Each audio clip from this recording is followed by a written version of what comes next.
Salut les bassistes. Aujourd'hui, vous l'aurez peut-être deviné, je vais vous parler de slap. Enfin, les bases du slap, évidemment, car je m'adresse toujours à des bassistes en devenir, des bassistes débutants, qui s'intéresseraient éventuellement à cette technique de jeu un petit peu particulière, et ô combien intéressante, parce que la technique est vraiment différente de la technique au doigt, au médiator. C'est une technique très percussive, ça demande une gestuelle particulière, ça demande de la précision, évidemment. En slap pour la main droite, on a deux façons de faire, deux gestes primordiaux. Un qui se fait avec le pouce, on frappe avec le pouce, et le claquer, ça se fait comme pour le jeu au doigt, souvent avec l'index et le majeur. Donc on va d'abord s'atteler à comprendre comment ça se passe avec le pouce, c'est pour ça que j'ai fait un gros plan sur la main droite et sur le positionnement, un petit peu de trois quarts comme ça pour qu'on voit bien le pouce arriver sur les cordes. Le but du jeu est de frapper la corde, mais pas n'importe comment, parce que si on la frappe pas comme il faut, ça va pas sonner ou ça va sonner bizarroïde. Le premier truc à faire, c'est de s'entraîner sur une seule corde, la plus grave et la plus extérieure, donc la corde de mi grave étant la mieux pour commencer. Le pouce va aller s'abattre sur la corde, sur le tranchant du pouce, le côté.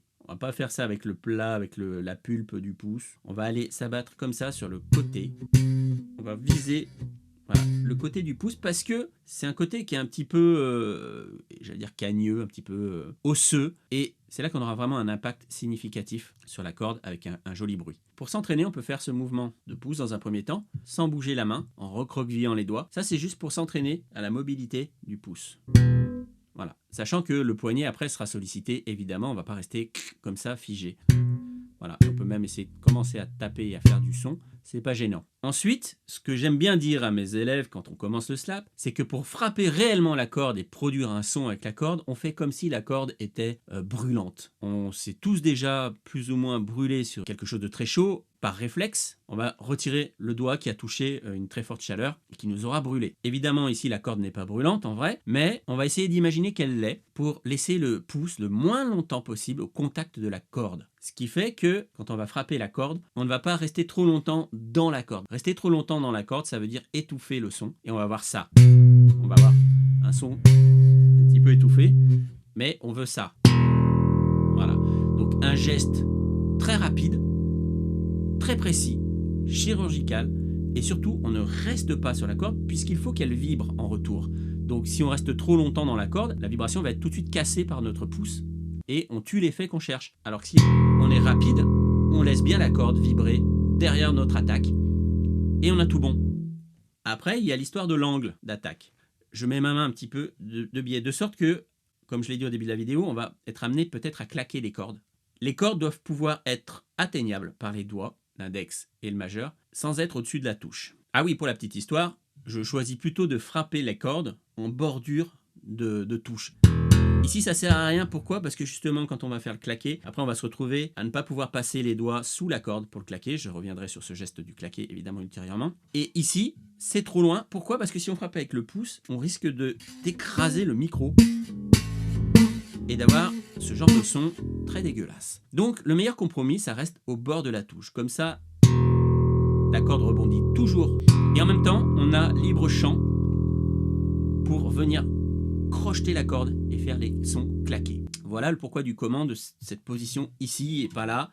Évidemment, j'ai une configuration de type jazz bass, donc à adapter en fonction de votre instrument pour trouver ce compromis-là, c'est-à-dire un endroit où la corde vibre et rebondit correctement et qui arrête le pouce correctement sans taper le micro, et aussi un endroit où vous pouvez placer les deux doigts, au minimum ces deux doigts-là en tout cas, pour crocheter les cordes et faire des sons claqués. Voilà, c'était une petite parenthèse par rapport à ça. On va essayer du coup de garder une petite mobilité dans le poignet et vous voyez, je balance comme ça. On reste pas crispé. Si c'est le coude qui fait le mouvement, je sais pas si on le voit bien, hop, comme ça, c'est pas bon, enfin c'est très crispé, évidemment, on va vite souffrir le martyre en faisant des plans en slap. Non, il faut garder quand même une souplesse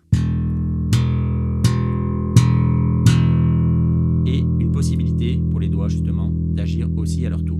Donc on s'entraîne comme ça sur une corde pour commencer, la corde de mi évidemment, comme je le disais.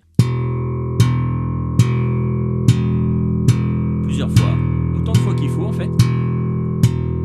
Alors, si vous avez un casque et que vous voulez vous entraîner au slap, c'est peut-être mieux pour votre entourage parce que sinon ils vont vite vous maudire. Une fois qu'on y arrive bien, évidemment, on essaye sur une autre corde. Et là, ce qui est plus dur, c'est de ne pas toucher les deux autres cordes qui entourent la corde qu'on vise. Quand je vise la corde de là, c'est dur de ne pas faire justement Zut, j'ai touché les deux cordes. Voilà, de bien viser. Et ça, c'est une habitude qui va se prendre à force de faire. Et après, on ne regarde même plus le manche. Et après, on peut aussi faire la corde de Ré et la corde de Sol. Vous constaterez également que plus on va vers les cordes aiguës avec le pouce, moins on a de puissance de rendu du son, à force égale. Quand on a l'habitude de slapper et qu'on veut utiliser les 4 cordes en pouce, en hammer, on compense. C'est-à-dire qu'au lieu de frapper de plus en plus fort quand on arrive vers la corde aiguë, on va frapper plutôt de moins en moins fort en allant vers les cordes graves. C'est beaucoup plus facile à gérer et le son sera plus propre. Donc, une fois qu'on est arrivé à viser ces 4 cordes, évidemment, on peut s'entraîner et on doit s'entraîner à le faire.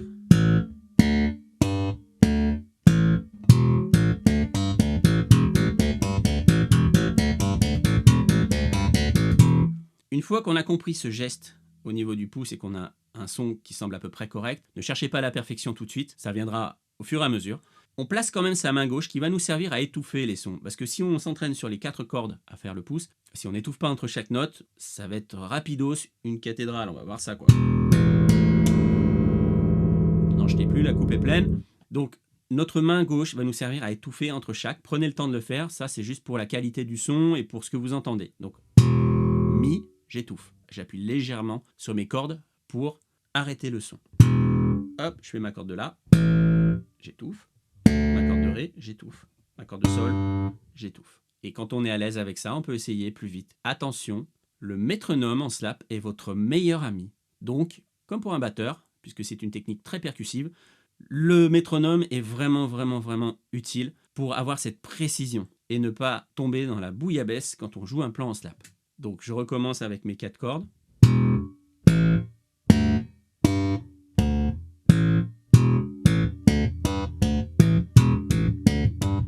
En étouffant à chaque fois.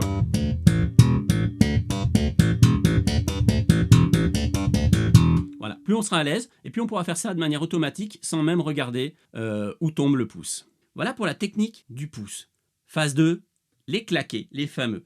Alors, comme l'index est résolument plus court que le majeur, quand on est en position de pouce et qu'on veut faire un claqué tout de suite derrière, le plus simple, c'est de prendre le doigt le plus court pour aller claquer la corde la plus proche de l'endroit où on a le pouce. En slap, souvent, c'est une généralité, mais c'est vraiment pas à 100% tout le temps comme ça. On se retrouve avec une grande majorité de plans où les cordes utilisées pour le pouce sont plutôt la corde de Mi et la corde de La. Je m'adresse encore une fois aux possesseurs de 4 cordes. On va avoir souvent ce découpé-là dans les jeux en slap et dans les plans de slap, à savoir les deux premières cordes graves, en tout cas le Mi et le La, utilisées pour le pouce principalement, et les deux autres, les cordes de Ré et de Sol, utilisées pour les plans claqués. Et on va combiner évidemment les deux. Ça, c'est une généralité. Il arrive qu'il y ait des plans où on fasse du pouce sur les cordes de Ré et de Sol et inversement des claqués sur les cordes de La et de Mi, ça peut arriver. Le son claqué, c'est un son où on crochette la corde par dessous et on fait ça. Voilà. On peut faire avec la corde de Sol et le majeur. Voilà, il faut que la corde rebondisse. Ce qui fait ce son caractéristique, c'est le rebond. On emmène un peu la corde et quand elle est relâchée, elle va rebondir très vite contre la frette. Elle va taper. Et c'est ce qui fait ce son claqué. Si on fait juste ça, voilà, on obtient juste un jeu au doigt classique, mais parce que la corde n'a pas rebondi sur la frette très fort. Et il faut mettre une certaine puissance pour qu'elle vienne claquer et rebondir. Donc, une fois qu'on a ça, on va pouvoir faire un premier exercice très simple avec le pouce sur la corde de Mi, donc la corde la plus simple à jouer au pouce, et la corde la plus simple à attaquer en claqué, ça va être la corde de Sol, donc on va jouer les deux cordes extrêmes, et on va faire juste une alternance, toujours en étouffant entre chaque son, j'insiste là-dessus, sinon c'est vite le bazar, et on va claquer avec le majeur, et on va faire ça.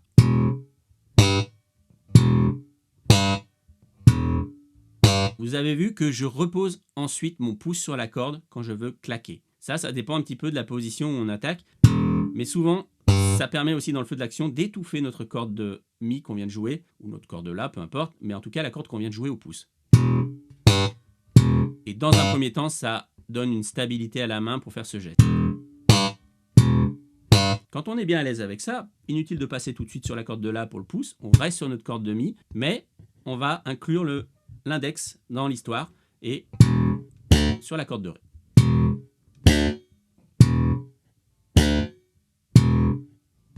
Voilà. Quand on y arrive plusieurs fois de suite avec un métronome, On alterne.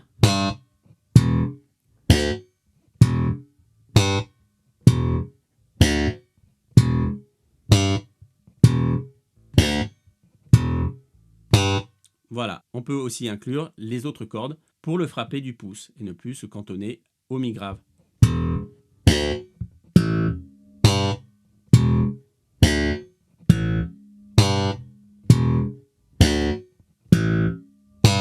Avec ça, on a déjà des bases solides, puisqu'ensuite, il ne suffira finalement plus qu'à ajouter des notes réelles jouées sur la touche, avec les doigts appuyés, comme au jeu aux doigts classique, pour obtenir d'autres notes que nos cordes à vide sur lesquelles on travaille dans un premier temps. Voilà, je refais un plan large pour montrer un premier petit plan de slap qui utilise les techniques que je viens de montrer, plus quand même, pour agrémenter ça, quelques notes placées sur la main gauche, qu'on va tout de suite définir ensemble. On peut jouer un Ré et un Mi appuyé sur la corde de La à la 5e et 7e case, avec éventuellement l'index et l'auriculaire. On ne va pas faire forcément un doigt par case, on va rassembler les 4 doigts sur l'équivalent de 3 cases pour ne pas être en torture à la main gauche et faire juste ça, quand ce sera le moment. Donc le plan global, ça va être pouce sur la corde de Mi, comme on vient de voir en exercice, en corde à vide, donc ça. Ensuite, un claqué sur la corde de Sol avec le majeur.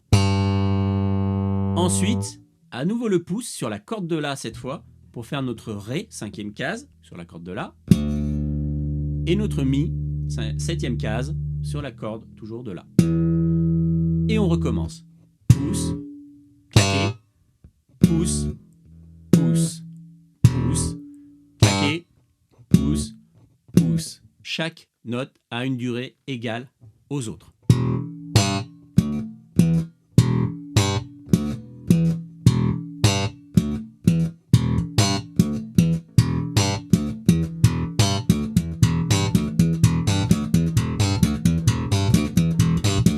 Et j'insiste toujours sur le fait qu'il faut étouffer le plus possible les sons une fois joués. Le slap étant une technique qui fait beaucoup résonner, beaucoup vibrer les cordes, c'est vraiment très vite le bazar. Et le fouillis, si on n'étouffe pas les sons un minimum. Donc quand j'ai fait mon mi grave, j'étouffe, je claque.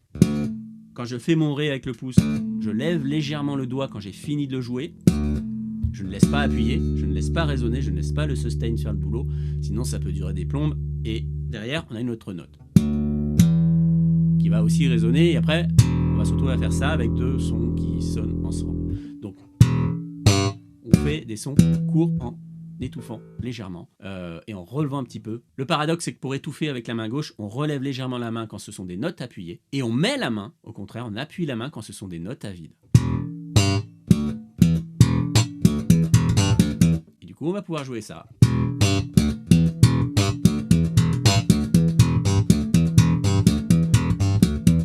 Voilà les bassistes, c'est juste une première approche du slap, on pourra aller plus loin dans une autre vidéo, c'est pour se faire la main. À bientôt.